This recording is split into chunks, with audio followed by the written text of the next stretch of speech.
మేనిఫెస్టోలో డైరెక్ట్గా నగదు బదిలీకి సంబంధించి హామీలు ఇచ్చి ఎన్నికల్లో గెలవడం, అసలు నగదు బదిలీకి సంబంధించి హామీలు ఇవ్వడం అంటేనే అవినీతి కాదా అనేటువంటి ప్రశ్న ఇక్కడ ఉత్పన్నమవుతుంది. దీనికి సంబంధించే ఢిల్లీ హైకోర్టులో ఒక కేసు నమోదైంది. ఇప్పటికే సెంట్రల్ ఎలక్షన్ కమిషన్కి కూడా దీనికి సంబంధించి ప్రశ్నలు ఉత్పన్నమవుతున్నటువంటి పరిస్థితి. ఇక నెక్స్ట్ కేంద్ర ప్రభుత్వం దగ్గరికి ఈ విషయం వెళ్ళబోతుంది. సో ఈ అంశం మీద ఈరోజు మనం మాట్లాడబోతున్నాం. మనతో జాయిన్ అవుతున్నారు పుష్పలీల గారు, మాజీ మంత్రి, అలాగే కాంగ్రెస్ సీనియర్ నాయకురాలు స్టూడియోలో మనతో ఉన్నారు. అలాగే గఫూర్ గారు, మాజీ శాసనసభ్యులు, సిపిఎం పార్టీ సీనియర్ నాయకులు. ఆనంద్ సాగర్ గారు, తెలుగుదేశం రాష్ట్ర పార్టీ అధికార ప్రతినిధి. మరికొద్దిసేపట్లో వీరిద్దరూ మనతో జూమ్ లైవ్లో అందుబాటులోకి రాబోతున్నారు. ముందుగా పుష్పలీల గారు నమస్కారం. నమస్కారం. పుష్పలీల గారు, ప్రధానంగా ఇప్పుడు కోర్టులో నమోదైనటువంటి కేసు మేనిఫెస్టోలో ఇలా హామీలు, నగదు బదిలీకి సంబంధించి ప్రత్యేకంగా హామీలు ఇవ్వడం అనేది అవినీతి కిందకి వస్తుందా రాదా? మీరేమంటారు ఒక సీనియర్ నాయకురాలుగా? ముందుగా నేను మీరు ఈ సబ్జెక్ట్ ఎన్నుకున్నందుకు మహా టీవీ వారికి నేను ధన్యవాదాలు చెప్తున్నాను. అంటే ప్రజలకు ఏది కావాలా అన్నదానికి ఈ రోజులు ఎవరూ చర్చించే అవకాశం లేకపోయిన సందర్భంలో మీరు ఒక మంచి అంశాన్ని తీసుకొచ్చారు. ఇది చాలా నిజంగా కూడా సామాన్యుడు అట్లాంటి వాళ్ళందరి మధ్యలో కూడా మెదులుతూ ఉంది. ఏంటి అసలు మనకు ఒక వ్యవస్థ ఉంది, ఇది ఒక ప్రజాస్వామ్యం. ఈ ప్రజాస్వామ్యంలో ఒక పద్ధతి ప్రకారంగా వెళ్ళవలసిన న్యాయ వ్యవస్థ కానీ, లేకపోతే మన లెజిస్లేటివ్ పవర్స్ కానీ, లేకపోతే పార్లమెంట్లో ఉన్న చట్టాలు కానీ, అసెంబ్లీలో ఉన్న చట్టాలు కానీ, సామాన్యుడికి నిజంగా కూడా అంటే ఒక ఓటు ఒక విలువని దాన్ని సద్వినియోగం చేసుకోవడంలో దీన్ని పర్యవేక్షించే బాధ్యత ఒక ఎలక్షన్ కమిషన్కి ఉంటుంది. అది అంటే సెంట్రల్ గవర్నమెంట్లో ఉన్న, స్టేట్ గవర్నమెంట్లో ఉన్న వాళ్ళ యొక్క నియంత్రణలో పనిచేస్తున్నప్పటికీ వీళ్ళు ఏది చేయాలి అనే దానికి నిర్దిష్టమైన ఒక అంటే వాళ్ళకి అంటే అథారిటీ, ఫైనల్ అథారిటీ కూడా కొన్ని పవర్స్ కూడా మనకి రాజ్యాంగ పరంగా, న్యాయ వ్యవస్థల పరంగా వాళ్ళకి ఇవ్వడం కూడా జరిగింది. కానీ మనం ఇప్పుడు ఇండిపెండెన్స్ వచ్చినప్పటి నుంచి ఈ ప్రజాస్వామ్యంలో ఉన్న పద్ధతులన్నీ కూడా ఈ మనకి ప్రజాస్వామ్యాన్ని కాపాడవలసిన సేఫ్ గార్డ్స్గా ఉన్న ఇవన్నీ కూడా మనకి ఈరోజు చాలా ఇబ్బందికరమైన పరిస్థితుల్లోకి ఎవరికి వాళ్ళు అనువుగా మార్చుకుంటున్నారు. సో రాజకీయాలు అనేది ఒక చట్టాన్ని కూడా మార్చి తీసుకునే పరిస్థితుల్లో వెళ్ళినప్పుడు ఇది ఒక ప్రజాస్వామ్యానికి ఒక రకంగా చాలా వరకు డెమోక్రసీని చంపేస్తున్నారు అనిపిస్తుంది. అంటే ఎవరికి తోచినట్టుగా వాళ్ళు అంటే ఒక అధికారాన్ని తీసుకురావడం కోసం మేము ఏమన్నా చేస్తాము అన్నప్పుడు వాటిని నియంత్రించే ఒక ప్రధాన ప్రతిపక్ష పాత్ర నిర్వహించవలసిన ప్రతిపక్షాలు కూడా ఈరోజు నిర్లిప్తంగా ఉండడానికి కారణం ఏంటంటే వాళ్ళు కూడా అదే పందాలో వెళ్ళడం. అంటే పార్టీలకి అతీతమైనటువంటి అంశమేం కదా, అన్ని పార్టీలు కూడా ఇందులో కదా. ఇప్పుడు నీవు అతీతం కాదు, నేను అతీతం కాదు, ఒకరు ప్రత్యక్షంగా చెప్తున్నారు, పరోక్షంగా. కాకపోతే మీరనే దాంట్లో చక్కగా వీళ్ళు మేనిఫెస్టోలోనే పెట్టడం అనేది దౌర్భాగ్యమైన పరిస్థితి. అసలు మేనిఫెస్టో పెట్టడం అప్పుడు దాన్ని చూడవలసిన బాధ్యత మనకు సెంట్రల్ సంబంధించిన ఎలక్షన్ కమిషన్ అధికారిది. అంటే ఈ ఎలక్షన్ కమిషన్ కూడా మన దురదృష్టం ఏంటంటే ఈ డెమోక్రసీలో ఈ మెజారిటీ పార్టీ ఎవరైతే ఉన్నారో, ఇంతకుముందు మనకు గతంలో ఉన్న మెజారిటీ గవర్నమెంట్లు లేనప్పుడు, సంకీర్ణ గవర్నమెంట్లు ఉన్నప్పుడు ఒక పద్ధతిలో ఉండేది. ఎప్పుడైతే ఫుల్ మెజారిటీ గవర్నమెంట్స్ వస్తాయో ఆటోమేటిక్గా వాళ్ళు వీళ్ళని అజమాయిషి అంటే అసలు ఉన్నట్టుగా అనిపించదు, కానీ మొత్తం కూడా వాళ్ళ అజమాయిషిలోనే అన్నీ జరుగుతూ ఉంటాయి. ఎప్పుడు ఎలక్షన్స్ నిర్వహించాలన్నది కూడా వాళ్ళు ఒక స్వతంత్ర ప్రతిపత్తి కలిగినా కూడా వాళ్ళ అధికారాలను కూడా వీళ్ళకి అనుసరణలోనే నడుస్తూ ఉంటాయి. కారణం ఏంటంటే మెజారిటీ పార్టీస్. ఇప్పుడున్న మెజారిటీలో, కేంద్రంలో ఉన్న మెజారిటీ పార్టీ కూడా అసలు దీంట్లో ఏమాత్రం కూడా తప్పులు చేయట్లేదు అనడానికి లేదు, ఫస్ట్ అదే చేస్తూ ఉంది. కేంద్రంలో ఉన్న పార్టీలన్నీ కూడా ఈవెన్ దో ఇప్పుడు అధికారంలో ఉన్న బీజేపీ అనుకుంటే పేరు చెప్పకపోయినా పరే కేంద్రంలో ఉన్న పార్టీలు వాళ్ళు ఈ మేనిఫెస్టోలోని ఈ రకంగా పెట్టడం అనేది ఇది మాదొక్క మేము ఎలా చెప్తే నువ్వు అలా చెయ్యని చెప్పకనే వాళ్ళ మీద ఒక అజమాయిషిని చెలాయిస్తున్నట్టు ఉంది. చెప్పారు కదా, మేము అధికారంలోకి వస్తే మీ అకౌంట్లోకి డబ్బులు పంపించేస్తాం. అదే సార్, అదే మా నేను అనేది ఏంటంటే అలా చెప్పినప్పుడు ఎలక్షన్ కమిషన్ వెంటనే వాళ్ళని యొక్క పిలిపించి వాళ్ళని నిజంగా డిస్క్వాలిఫై చేయడానికి ఇది ఒక మంచి డైరెక్ట్ వెపను. ఎట్లా చెప్తావు నువ్వు? ప్రలోభ పెట్టడం అనేది, ఓటర్ని ప్రలోభ పెట్టడం అనేది చాలా తప్పు. దాన్ని అలాంటిది వీళ్ళు మేనిఫెస్టోలోనే పెడితే మరి మేనిఫెస్టోని చూడవలసిన బాధ్యత ఎలక్షన్ కమిషన్. ఒకవేళ అలాంటిది ఉంటే ఇది తీసేమని ఖచ్చితంగా ఎలక్షన్ కమిషన్ వారికి నోటీసు పంపించాలి. కానీ అలాంటిది ఏమీ ఆ పార్టీలకు వెళ్ళకపోగా అది ఒక రకంగా కరెక్టే అనే లెవెల్లో గమ్మున ఊరుకోవడం వల్లనే, అంటే వాళ్ళు ఏమి ప్రశ్నించకపోవడం వల్లనే ఈ రకంగా అందరూ కూడా తమ దాంట్లో వేసుకోవడం జరుగుతుంది. ఇంకొకటి, ఖచ్చితంగా ఎలక్షన్ కమిషన్ తన యొక్క పాత్రను నిర్వీర్యం అయిపోయింది. అంటే అసలు ఉన్నా నామక వస్తే అంటే పేరుకే నడుస్తుంది న్యాయ వ్యవస్థలో ఈ కంట్రోలింగ్. అయితే దీన్ని ప్రశ్నించవలసింది ఎవరు? హైకోర్టు నిర్దేశించి డైరెక్షన్స్ ఇచ్చినప్పుడు కూడా ఖచ్చితంగా మేము ఇలా చెయ్యాలి, మీరు ఎలా చేస్తున్నారని హైకోర్టు ఇన్వాల్వ్ అయినప్పుడు కూడా అందులో కూడా మళ్ళీ పార్టీల ప్రమేయాలతోటి హయ్యెస్ట్ మెజారిటీ ఉన్న వాళ్ళని కూడా తిప్పేసుకోవడం వల్ల, ఇది ఆ పెద్ద అంశాలుగా తీసుకోకపోవడం వల్ల అది క్యాజువల్గా వెళ్ళిపోతూ ఉంది. అంటే ఆల్రెడీ ఇప్పుడు ఎలక్షన్ కమిషన్, సెంట్రల్ ఎలక్షన్ కమిషన్కి వచ్చిన ప్రశ్న ఏంటంటే ఇప్పటి వరకు అసలు మీరు ఎన్ని గుర్తించారు ఇలాంటివి, ఏమైనా చేశారా మీరు మరి దానికి సంబంధించి అనే ప్రశ్న వచ్చినప్పుడు మరి చర్యలు తీసుకున్నారా అన్నప్పుడు ఇప్పటికైతే సమాధానం లేదు. చూడాలి ఏ సమాధానం చెప్తారనేది చూడాల్సిన అంశం. నెక్స్ట్ మనకి గఫూర్ గారు జాయిన్ అవుతున్నారు, మాజీ శాసనసభ్యులు, సిపిఎం పార్టీ సీనియర్ నాయకులు. గఫూర్ గారు నమస్కారం. అలాగే ఆనంద్ సాగర్ గారు కూడా ఉన్నారు, తెలుగుదేశం పార్టీ రాష్ట్ర అధికార ప్రతినిధి. ముందుగా మీ ఇద్దరికి స్వాగతం అండి. ముందుగా గఫూర్ గారు, ఇవాల్టి మన టాపిక్ మేనిఫెస్టోలో డైరెక్ట్గా నగదు బదిలీకి సంబంధించి హామీలు ఇవ్వడం అంటే అవినీతి కిందకు రాదా అనే ప్రశ్న. మీరు ఎలా రెస్పాండ్ అవుతారు? ఇప్పటి వరకు ఈసీ ఎందుకని, అంటే ఎన్ని విషయాలను గుర్తించింది ఇలా మేనిఫెస్టోలో గత ఎన్నికల్లో, దేని మీదైనా చర్యలు తీసుకుందా అనే ప్రశ్న కోర్టు నుంచి ఈసీకి కూడా వచ్చింది. మీరు ఎలా రెస్పాండ్ అవుతారు? ఇది ఖచ్చితంగా ఒక మంచి పరిణామం కాదంటారా ఇలాంటి ఒక ప్రశ్న రావడం? ఆ ప్రశ్న రావడం వరకు మంచి పరిణామం అండి. ఎందుకంటే మీరు కనుక మనం కొంచెం చరిత్రలోకి పోతే ప్రజా ప్రాతినిధ్య చట్టము ప్రత్యేక చట్టంగా రూపొందించుకొని ప్రజల్ని ప్రభావితం చేయకూడదు. ఎందుకు ఒక రోజు 1.5 రోజు ముందే ప్రచారాన్ని ఆపేయమంటారు. ఆ తర్వాత ఈ మత్తు పదార్థాలు అటువంటివన్నీ క్లోజ్ చేసేస్తారు.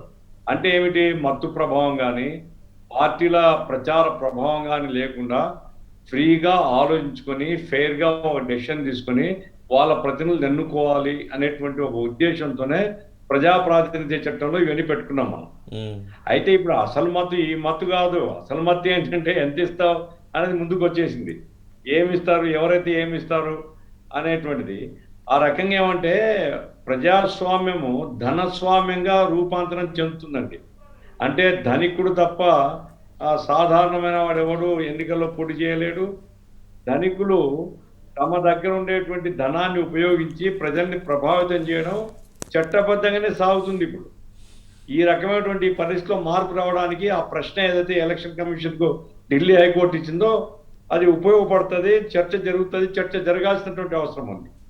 మీరు చూడండి, ఇప్పుడు మన తమిళనాడు ఎలక్షన్లో అసలు మొత్తం ఏమేమి గృహ పరికరాలు కావాలో అన్ని ఫ్రీనే. ఆంధ్ర రాష్ట్రంలో మనం చూస్తున్నాం. ఇప్పుడు మన బడ్జెట్ సైజ్ ఏమిటి? బడ్జెట్ సైజుకు మించి ఈ నగదు బదిలీ పథకాలు సాగుతుంది. ఈ నగదు బదిలీ పథకాలు అనేటువంటివి ఉద్దేశించినటువంటి పేద ప్రజలకు ఎవరికైనా ఇస్తే సరే, ఆ మేరకు అది ప్రజల ప్రయోజనం ఉంది అనుకోవచ్చు. కాదండి, ఇప్పుడు ఏంటంటే ఓట్లను ఆకరించడమే, ఓటర్లను ప్రభావితం చేయడమే కార్యక్రమంగా, గెలవడమే ధ్యేయంగా ఈ నగదు బదిలీ పథకాలు పెట్టుకున్నారు. ఇది ప్రజాస్వామ్యానికి వ్యతిరేకమైనటువంటి ప్రక్రియ. మీరు ప్రభుత్వంలోకి వస్తే ఇప్పుడు మనకు సామాజిక సమస్యలు ఉన్నాయి. అందరికీ విద్య ఇంకా ఇవ్వలేకపోయినాం, అందరికీ వైద్యం ఇవ్వలేకపోతున్నాం. కరోనా వస్తే ట్విట్టర్ లాగా లక్షల మంది చచ్చిపోతున్నారు. అట్లాగే అందరికి ఉపాధి, మన యువత ఇప్పటికీ చాలా పెద్ద సంఖ్యలో నిరుద్యోగంతో సతమతమవుతూ ఉన్నది. భారతదేశాన్ని పట్టినటువంటి సామాజిక రుగ్మతలు ఏమైతే ఉన్నాయో వాటి మీద చర్చ జరపండి.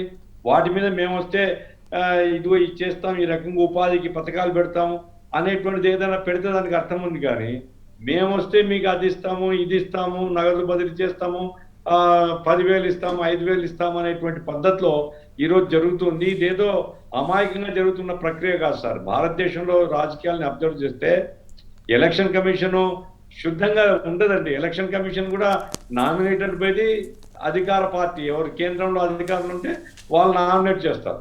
కాబట్టి వాళ్ళ ఇన్ఫ్లుయెన్స్ ఉంది. ఇప్పుడు భారతదేశంలో ఉన్నటువంటి పాలక పార్టీలు ఏం కోరుకుంటున్నాయంటే ప్రజా సామాన్యం యొక్క సమస్యల మీద చర్చ జరగకుండా ఇటువంటి అంశాల చుట్టూ చర్చ జరిగితే అది వాళ్ళకు ఉపయోగం. ఎందుకంటే వాళ్ళు ఇంకా సమాజాన్ని ఉద్ధరించేటువంటి కార్యక్రమం ఉండదు, పంచే కార్యక్రమం మాత్రం ఉంటుంది. పంచేది తక్కువ, కొల్లగొట్టేది ఎక్కువ. ఇప్పుడు పంచేది ఎవరు ఇస్తారండి? జోగులను ఇస్తారా? ఇప్పుడు స్టాలిన్ గారు అక్కడ కొన్ని వాగ్దానాలు చేశారు, అమలు చేస్తున్నాడు. జగన్మోహన్ రెడ్డి గారు ఇక్కడ నగదు బదిలీ చేస్తున్నారు. లేదా కేసీఆర్ గారు 10 లక్షల పథకం పెట్టినాడు. కేసీఆర్ జోబుల నుంచో జగన్మోహన్ రెడ్డి జోబుల నుంచో కాదు కదా. అంటే ప్రజల యొక్క డబ్బును ప్రజలకు ఇస్తారు, అది ఇతరులని కొల్లగొట్టి కొంతమందికి ఇస్తారు. ఇది ఏ రకమైనటువంటి పథకాలు? ఇవి ప్రలోభపరచడం, ఓటర్లను ప్రలోభపరిచి ఓట్లను లాక్కోవడానికి, ఓటర్లను తమకు సంపాదించుకోవడానికి చేసేటువంటి పథకాలు అక్రమమైంది, అవినీతితో కూడుకున్నటువంటివి. కాబట్టి ఖచ్చితంగా ఒక ఎలక్షన్ సంస్కరణలో భాగంగా ఈ విషయం మీద చర్చ జరగాల. అవసరమైతే చట్ట రూపంలో రావాలి. ఎవరు డబ్బులు పంచినా సైజుకు మించి, ఇప్పుడు బడ్జెట్ సైజుకు మించి వాగ్దానాలు పోతున్నాయండి.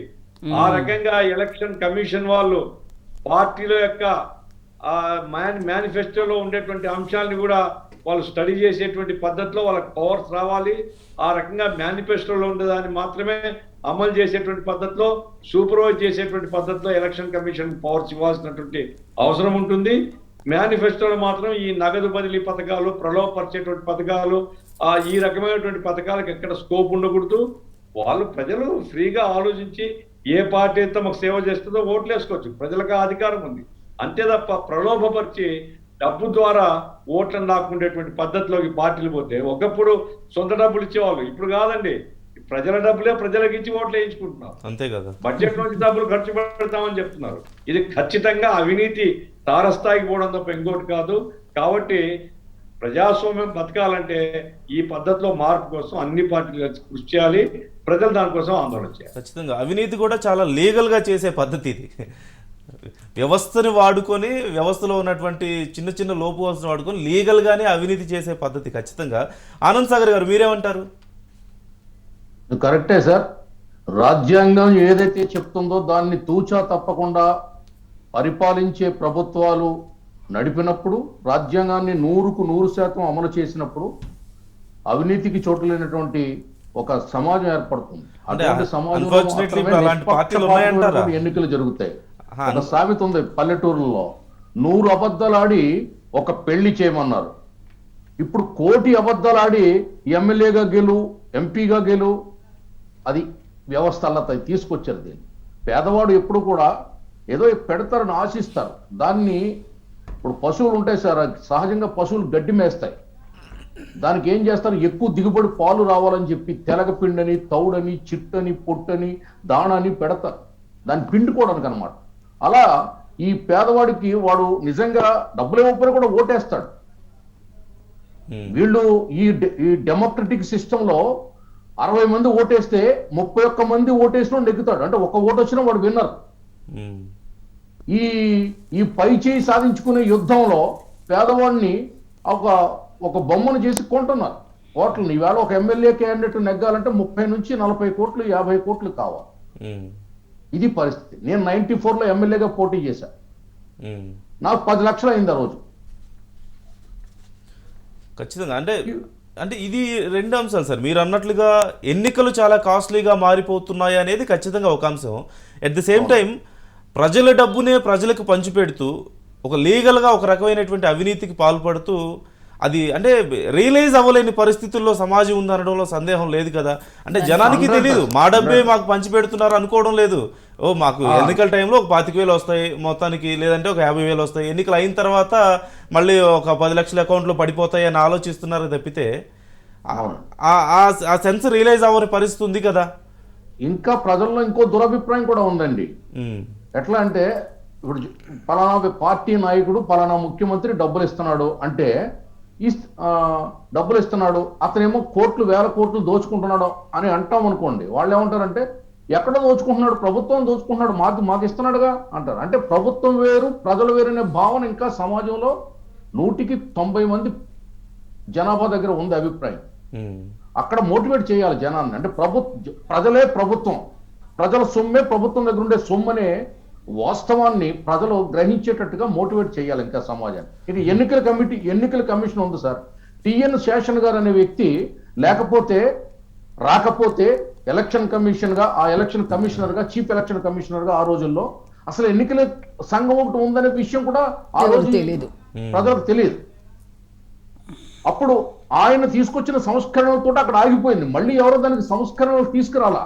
నేను ఇప్పుడు మీరు అడిగిన ప్రశ్న, నా ప్రపోజల్ ఏంటంటే, అసలు ఎన్నికల సంఘమే ఈ ఆర్భాటాలు లేకుండా, ప్రచారాలు లేకుండా, పార్టీల ప్రమేయం లేకుండా, పార్టీలు ఏదైతే వ్యక్తుల్ని క్యాండిడేట్స్ గా డిక్లేర్ చేసిందో ఆ వ్యక్తుల యొక్క బ్రోచర్స్ విడుదల చేసి, ఏదో ఇలాంటి మీ ఎలక్ట్రానిక్ మీడియాలో ఒక అవకాశం ఇచ్చి వాళ్ళు అప్పీల్ చేసుకునేలాగా చేస్తే క్యాండిడేట్ కి డబ్బులు ఖర్చు ఉండదు, ప్రజలు కూడా ఏదో పెడతారనే ఆశ ఉండదు, ఈ ప్రలోభాలు అబద్ధాలతోటి ప్రజల్ని కొనుగోలు చేసే పరిస్థితి కూడా పార్టీలకు ఉండదు. ఖచ్చితంగా మాట్లాడదాం. అంటే ఈ విషయం గురించి కూడా మనం కొంచెం డీప్ గా మాట్లాడదాం సార్. పుష్ప. ఓకే, ఇప్పుడు ఇద్దరు బ్రదర్స్ చెప్పింది చాలా వరకు కరెక్టే. అయితే ఎలక్షన్ కమిషన్లో ఇప్పుడు లాస్ట్కి చెప్పిన సోదరుడు మనం చెప్పినట్టుగా ఇప్పుడు వాళ్ళకే వదిలేసి, ఆనందసాగర్ గారు చెప్పినట్టుగా వాళ్ళకే వదిలేసి వాళ్ళు డిస్కషన్ చేసినప్పుడు వాళ్ళు ఏంటి అన్నది వాళ్ళే వ్యక్తపరచుకోవడానికి మీడియాను, ప్రచార సాధనాలు ఇవి అమెరికా పద్ధతిలో ఉంది.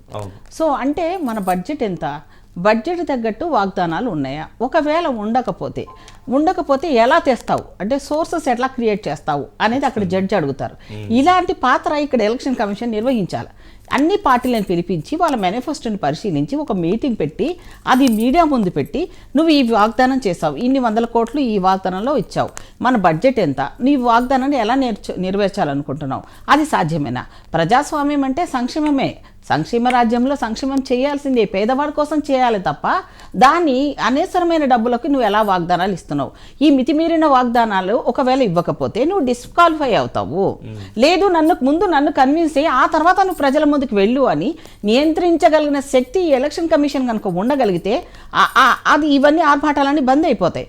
ఎప్పుడైతే మేనిఫెస్టోలో పెట్టినప్పుడు ఎన్ని ఉండాలనేది కూడా ఒక నిర్దిష్టమైనది లేదు. ఎన్ని ఉండాలి పాయింట్స్ అంటే వ్యవసాయానికి సంబంధించినది కానీ, అగ్రికల్చర్ కానీ, మనకున్న ఏంది రోటీ కప్పుడు ఔర్ మఖాన్ అన్నాం.